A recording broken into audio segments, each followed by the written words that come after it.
I've got to show you this because it's absolutely a clown show.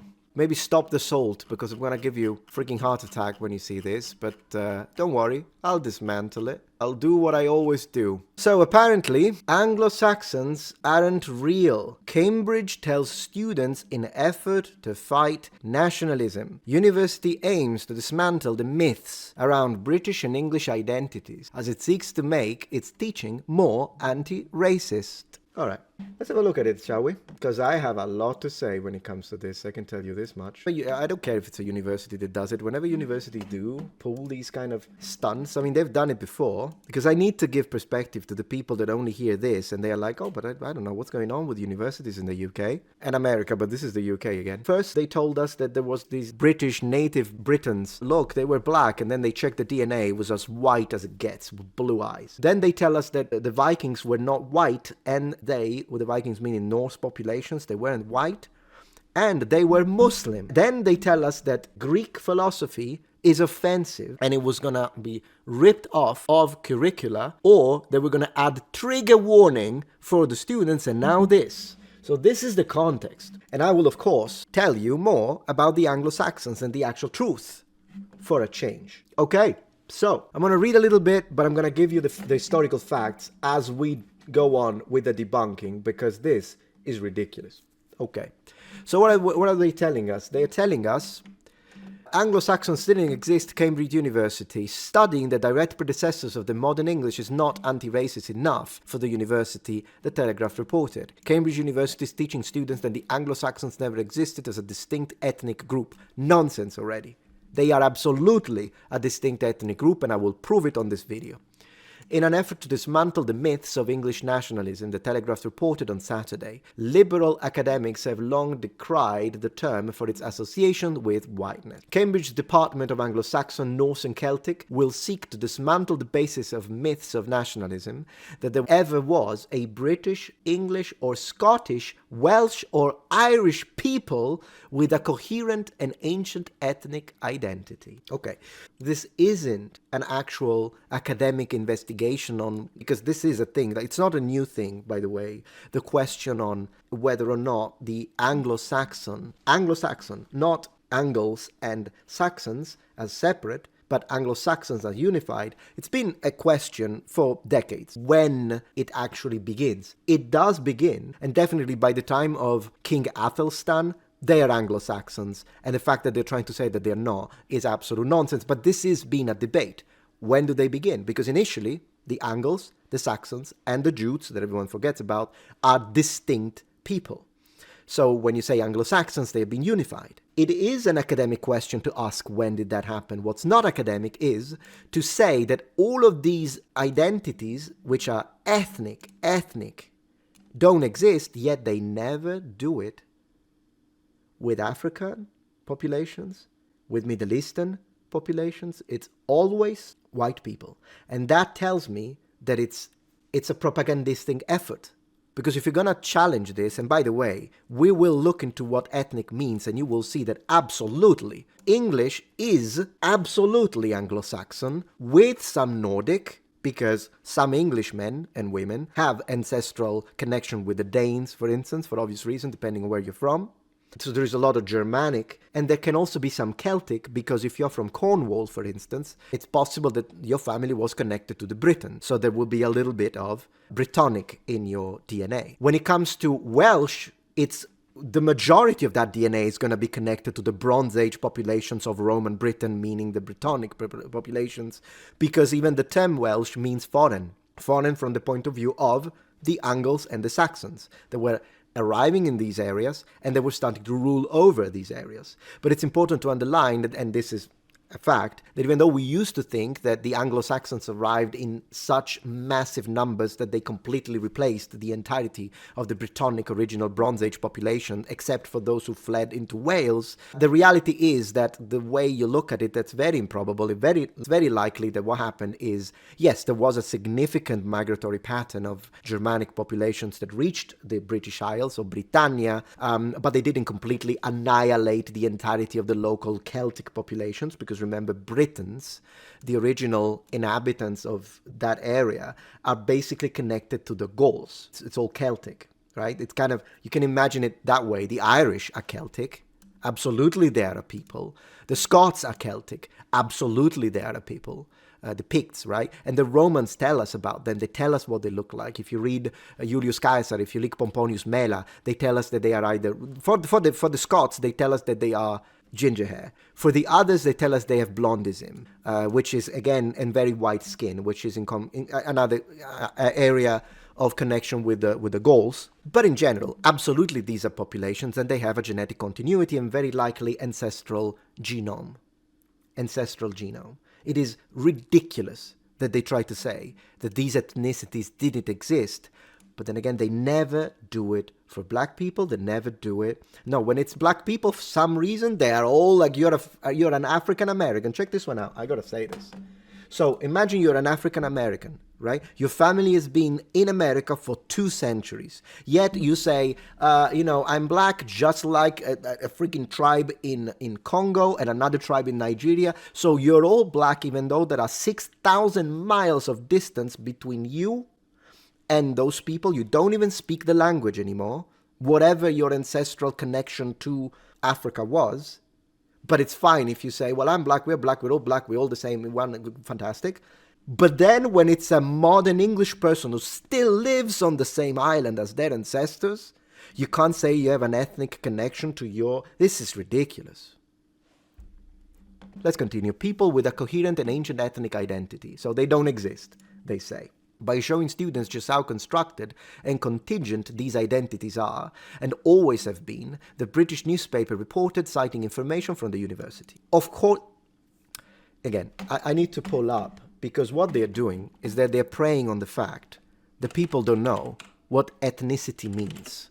Definition. We're not going to play their games anymore. Okay? We're not going to play their games anymore. I'm just going to do a little bit of education, because this is anti-education. So I'm going to do some education. Ethnicity. The quality of fact or belonging to a population group or subgroup, so it doesn't even have to be that big, made up of people who share a common descent or cultural background. Right? So already the common descent is sufficient to say that yes, there is an Irish ethnicity, there is a Saxon and Anglo-Saxon ethnicity, there is a Scottish, of course these exist. But the cultural aspect, and cultural means, please keep this in mind because it's going to come back later within this debunking. Cultural includes language and religion. Language and religion, okay? Language is a human construct. Social customs connected to culture, music, these are all human inventions. It's not like that the atoms in nature and matter form these cultural aspects. We create them. So, of course, clowns, where are they? It's a constructed and contingent identity. Yes, because that's what ethnicity entails. Some of it is genetic because of common ancestry. So usually people within an ethnicity tend to look alike, right? There is a component that is genetic. But there is a massive aspect that is absolutely constructed. And this works for every ethnicity on planet Earth, if you're going to do that. Let's go. By denigrating the idea of a distinct Anglo-Saxon identity, the university said that it aims to make its teaching more anti-racist. And boom, we have it. So their goal is more important than the truth. That's how it is, guys. Their goal is more important than the truth. The controversy over the term Anglo-Saxon began in 2019 when Canadian academic... Of course it's a Canadian academic. Oh my gosh, I swear, like, those of you who are normal and live in Canada, I feel for you, my friend. I really do. Canadian academic Dr. Mary whatever Olm resigned from the International Society of Anglo-Saxons over the inherent whiteness of the field. Oh, what a clown world. Rambaram Olm, who is not white, went on to write that, open quotes, the Anglo-Saxon myth perpetuates a false idea of what it means to be native to Britain, and the term is historically inaccurate. No, okay. All right, if they're gonna say historically inaccurate, I'm gonna open up Bede the Venerable. Bede. We're gonna get Bede. I'm gonna open a little Wikipedia so you get the image, so you don't have to stare at my face. We got Bede, We've got Alfred the Great. But this is just incredible. This is basic. You don't even need, you just need to have taken 2 courses of history to not even be like big shot professor. So they know this. King Athelstan.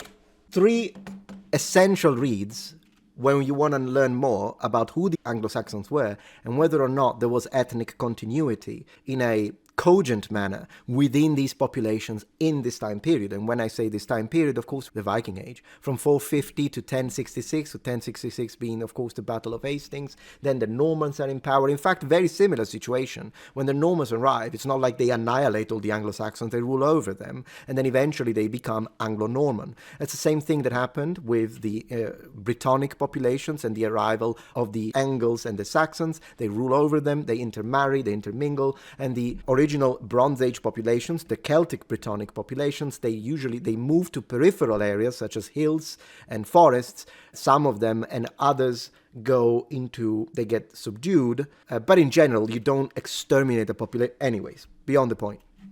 Bede the Venerable, or Venerable Bede, is an English monk, and he was writing in the 8th century. Then we have Alfred the Great, who was king in the 9th century, starts to, do the old unification through military might. And then we have King Athelstan. Now, King of the Anglo-Saxons as a term, and I'm not reading Wikipedia, this is common knowledge, but I'm putting Wikipedia up again so you don't have to stare at my face. But he is the first to use the term King of the Anglo-Saxon. It's in all, so the fact that they say the term is not historically accurate is ridiculous. They use it. And Athelstan is also a king of the Anglo-Saxon. The difference is that Athelstan is really the very first king of a unified England, whereas Alfred the Great is the one who began the unification. The idea of creating the ethnic concept of the Anglo-Saxons as a unified people is something that starts with someone like Bede, because he predates Alfred the Great. It's just that Bede thought that out of the 2 different people, the Angles and the Saxons, the Angles were cool. The Angles were the shit. So the Angles are the ones that we should consider as the primary focus. Alfred the Great, king of the Saxons, of course he doesn't agree, thinks it's the Saxons who are the shit. And in general, Athelstan is the one that adds into his titles also the title of king of the Danes. Now, one could argue that all of this is political machinations in order to say, well, I'm the king of all of you. And yeah, I mean, sure, it's also part of a political strategy, but that's how ethnicities are born anyways. There is a political movement, and a lot of the time, and particularly in the medieval period, what connects the mortar, the glue that connects people together is religion. So in the medieval period, yes, there was a common ancestry. People kind of looked similar. Yes, there is a common language because these people sounded different. You could tell who was a Saxon, who was from Mercia or Northumbria, but they all spoke similar languages. In fact, the languages was kind of similar also, since it's all Germanic family, to the language spoken by the Danes. There were some areas of overlap. Look at, for example, the gods. But when you say the names of the week in English, Sunday, Monday, Tuesday, Wednesday, Thursday, Friday, and Saturday, the first 5 are all Norse gods. But they were so integrated into Anglo-Saxon culture that they also use them just with a different accent. So the idea is, when you say Wednesday, you're saying the day of, because Wens, the S is the Saxon genitive, which marks possession. Just like you say John's car, it's Wednesday, so the day of. Wedin, which becomes Woden, who is Odin, or in Old North, Odin. So it's the same deity. Wednesday is the day of Odin, and Thursday is the day of Thor. And you can go on, Freya, and all the other, Mani, I think, is connected to the moon for Monday. It's just that Saturday and Sunday are instead connected to the Romans, Saturnis Dies, the day of Saturn, and the day of the sun. So it's a little bit of a mixture for obvious reasons. Yes, there is a common language that they could speak, even though they may have had different accents and different regional varieties. But the one thing that really connected them as one true single ethnicity, the Anglo-Saxon ethnicity, was the Christian religion. And this should not surprise us. I'm not saying that because I'm a Christian, it's a fact. In fact, this connects to ancient Rome. This is going to be interesting. There always is a matter of otherness versus us versus them, in-group versus out-group. This is a mechanic, a social mechanic, that we have had since the Paleolithic. In ancient Rome, you could be a Roman or you could be a non-Roman. So citizen and non-citizen is the us versus them, Roman, barbarian. In the Middle Ages, they maintain this dichotomy, but they change it into Christian and pagan. So, of course, if you were a Christian Saxon, you're one of us. You can be an Anglo-Saxon. But if you are a Saxon, but you're a pagan, you're not one of us. So the religious aspect of it is absolutely fundamental to the question, but that's a medieval thing. It's just how it is. So the fact that they say, oh, there is no ethnicity, yes, there is. It's just that you're using ethnicity as if it only meant race. And even if it did, these people have a common ancestor. It's just how it is. Let's continue. The society changed its name to the International Society of the Study of Medieval England, so you can't say Anglo-Saxon anymore, clowns. But some academics were furious, as they should be, describing the controversy as an attempt to impose American racial identity politics onto the British field of study. Absolutely. That's exactly what happened. If you appreciate my content so far and wish to help ensure my ability to continue to tell it how it is, regardless of any possible backlash, please support this channel on Patreon. Any support helps me and my team of academics keep the channel strong and gives us the means to fight back against the political rewriting of history. Stand with us, form the wall, defend the truth. That's exactly what happened. The conditions in which the term is encountered and how it is perceived are very different in the USA from elsewhere, 70s historians wrote in an open letter in 2020. Open quotes, it's a continuation of what's been going on for some years where pride in national identity is being attacked. Political commentator Anthony Webber told RT, yeah, but it's only attacked in the West.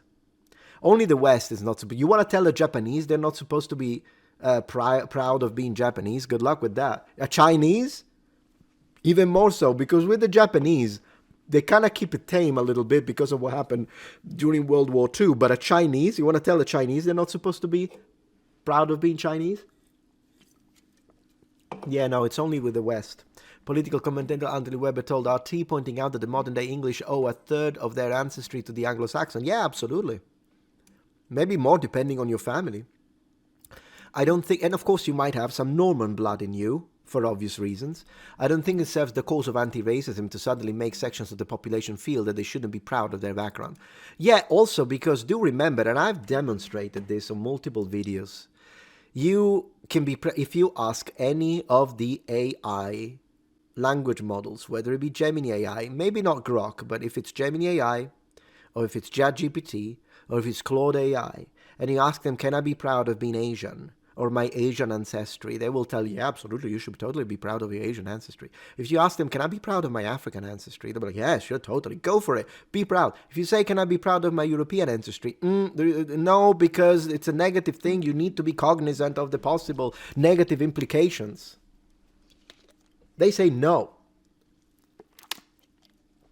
They say no. And I say, get lost, anti-white scum. Historically, the Anglo-Saxons period detonates, yeah, we said it, 400, yeah. During this period, Germanic people, Angles and Saxons and Jews arrived in Britain. We know that, we already done it, so influential, the Anglo-Saxon, modern English, American. Yeah, of course, they are the very basis of what it means to be English. And they want to change that. And we should say no, and we should resist. So, that was for the history section. I hope you enjoyed it. Let's move to the next one. Hold it there, traveler. Do you know what this is? This is my Twitch channel called Metatron Gemini. I play a lot of games. It's a lot of fun. So don't be a muppet and click the link in the description box. Look, I even put it as a pinned comment. What else do you want me to do? I made it so easy. Come on. Follow me on Twitch. See you there.